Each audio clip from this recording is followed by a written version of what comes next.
Racing ECU na tunable sa phone. Ito po mga boss, meron tayo. Pitchbike Take 2. Ayan, ito yung app natin, na-open na. Take 2 app. So, once na ma-open kayo, ito na yung tsura niya. Tapos yung menu, ito, check natin.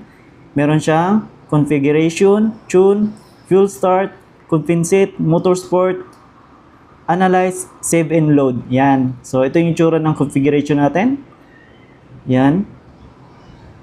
So, dito naman sa tune. Yan. Dito, mag-tune kayo mga boss. So, fuel start. Ito naman. Dito sa kabila is compensate. Yun. Water temperature, injector. Yan. So, mga data.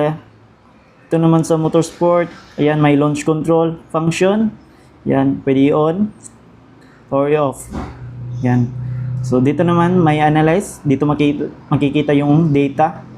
RPM, TPS, injector, ignition. Yan. Dito makikita yung save and load. So, wala pang nakasave. Yan. So, ayun mga boss.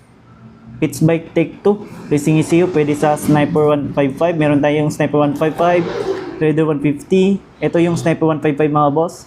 Meron din tayong Sniper 150 version 2. At saka Sniper version 1. So, Racing ECU. Available sa shop. Sa interesado, message nyo po.